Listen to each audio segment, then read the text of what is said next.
আমার বিয়ে হয়েছে 3 বছর, 2022 সালে বিয়ে হয়। রিলেশনের বিয়ে, দুই ফ্যামিলি মানিয়ে আমরা বিয়ে করি। বিয়ে 7 দিন পরে হাজবেন্ড দেশের বাইরে চলে যায় আর আমি শ্বশুর বাড়িতে থাকি। 2-3 মাস পর পর বাপের বাড়িতে যাওয়া হয়। আমার বাড়িতে তেমন অর্থ সম্পদ নেই, নিম্ন মধ্যবিত্ত, আর আমি ফ্যামিলির বড় মেয়ে। আমার হাজবেন্ডরা 5 ভাই, সে সবার ছোট। আমার হাজবেন্ডের 5 ভাইয়ের বউয়ের মধ্যে কেউই আমাকে সহ্য করতে পারে না, বাবা মা গরিব বলে। অনেক ঝগড়া করে আমার সাথে তারা, এবং আমাকে 2 বার মেরেছে। হাজবেন্ড তাদের কিছুই বলে না, উল্টো আমাকে সান্ত্বনা দেয়। তারা দিনরাত আমার বাবা মাকে পিঞ্চ করে কথা বলে। যাই হোক, বিদেশ যাওয়ার 1.5 বছর পর হাজবেন্ড ছুটিতে আসে 25 দিনের, আর 1.5 বছর পর 50 দিনের।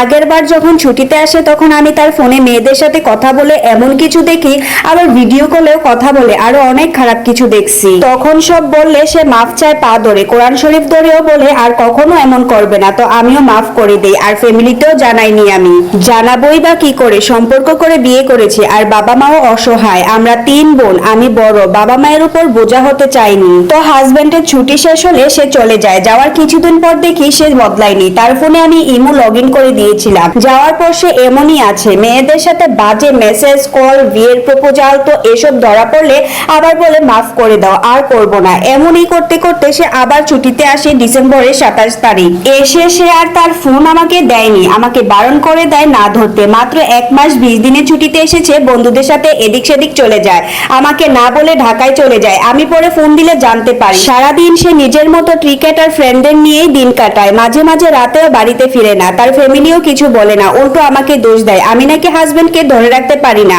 বলে মন চাইলে থাকো, না চাইলে চলে যাও। তারা জানে আমার বাবা মা অসহায়, তারা কিছুই করতে পারে না, বলতেও পারে না। এভাবে তার ছুটি শেষ হয়ে যায় 50 দিন। সে যাওয়ার 15 দিন পর শুনি আমি কনসিভ করেছি। বাবার বাড়িতে যেতে চাইলে যেতে দেয় না। এভাবে 1 মাস যাওয়ার পর ডাক্তারের কাছে গেলে ডাক্তার বলেছে আমার যমজ বেবি হবে, আমাকে সাবধানে চলাফেরা করতে বলছে। 3 মাস 2 দিন পর হঠাৎ করে আমার বাচ্চাটা মিসক্যারেজ হয়ে যায়। তারা আমাকে হসপিটালও নিয়ে যায়নি। আমার অবস্থা খারাপ হলে আমার বাবা মা আমাকে হসপিটালে নিয়ে যায়। আমার কষ্ট একটাই, আমার এই সময় আমার হাজবেন্ড পাশে তো ছিল না, একটু খবরও নেয়নি সে। হসপিটালে 20,000 টাকা বিল আসে, 1 টাকাও দেয়নি ওরা। উল্টো আমাকে দোষ দেয় আমার কারণে নাকি বাচ্চা নষ্ট হয়ে যায়, অথচ সব কাজ আমাকে করতে হতো, কেউ করতো না। আর আমার হাজবেন্ডের ভাইয়ের বউ চলে গেছে 2টা বাচ্চা রেখে। মেয়েটার 12 বছর বয়স আর ছেলেটার 9 বছর। তারা আমার কাছে থাকে। মেয়েটা অন্য চাচিদের কাছে গিয়ে নিজ থেকে কাজ করে দিয়ে আসে, অথচ আমি তাদের সব কাজ করে দেই।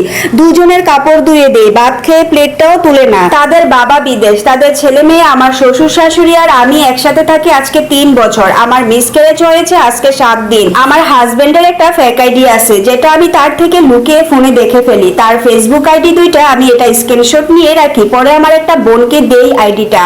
তারপর আমার বোন ওকে অ্যাড পাঠায়, ওর সাথে অনেক মেসেজ করে, এবং মেসেজগুলোর স্ক্রিনশট আমাকে পাঠায়। সেগুলো দেখে আমি কিছুই বুঝতে পারছি না। আমি অসুস্থ, হাসপাতাল থেকে সোজা শ্বশুর বাড়িতে দিয়ে যেতে বলেছে শাশুড়ি। ঈদের 2 দিন আগে আমি শ্বশুর বাড়িতে আসি। ঈদ করে 1 দিন পর বাবার বাড়ি চলে আসি। এখন শ্বশুর বাড়িতে আছি। আমাকে হসপিটালের 1 টাকাও বিল দেয়নি। এদিকে বাবা মাকে ঈদ করতে 20,000 টাকা বাড়িতে পাঠিয়েছে হাজবেন্ড। বাবা মা তো আর সন্তান ফেলে দিতে পারে না, বাবা মাই হসপিটালে টাকা জোগাড় করে আমাকে বাড়িতে নিয়ে আসে। অথচ আমার হাজবেন্ড একটা বারও বলেনি যে কত টাকা কোথায় খরচ হয়েছে, কিংবা তোমার শরীর এখন কেমন আছে।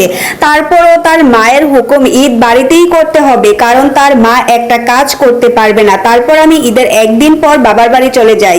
বাবা এসে নিয়ে যায়। 3 থেকে 4 দিন থাকার পর আজকে আমার বাবা দিয়ে যায়। আমার ফ্রেন্ড যে মেসেজগুলো আমার হাজবেন্ডের সাথে করেছে, এগুলো সে আমাকে স্ক্রিনশট দিয়ে সব দিয়েছে। এগুলো দেখে এখন তাকে দেখলে সে আমার বাবা মা নিয়ে প্লাস উল্টো আমার দোষ দেবে। এই পর্যন্ত আমার কাছে ধরা পড়েছে অনেকবার। আমাকে উল্টো গালাগালি করেছে, দোষ করে উল্টো আমাকেই গালাগালি করে। বাবা মা যতই গরিব, সন্তান কখনো ফেলে দেয় না। বাবা মাকে সব বলাতে তারা তাদের কাছে নিয়ে যাবে বলেছে। আর একটা কথা, সে বিদেশে ছুটিতে তার এক বন্ধুর সাথে থাকে সব সময়।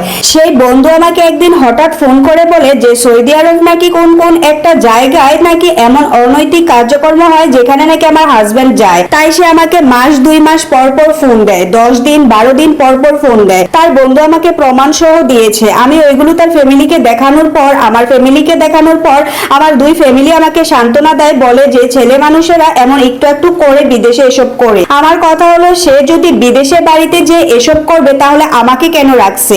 আমাকে আবার বলে যে আমি চলে যাওয়ার কথা, কিন্তু বিশ্বাস করেন আমার ফ্যামিলি অনেক অসহায়। আমার কোনো রাস্তা নেই। গরিবের ঘরের মেয়েদের নামের পাশে ডিভোর্স লেখাটা এতটা সহজ না।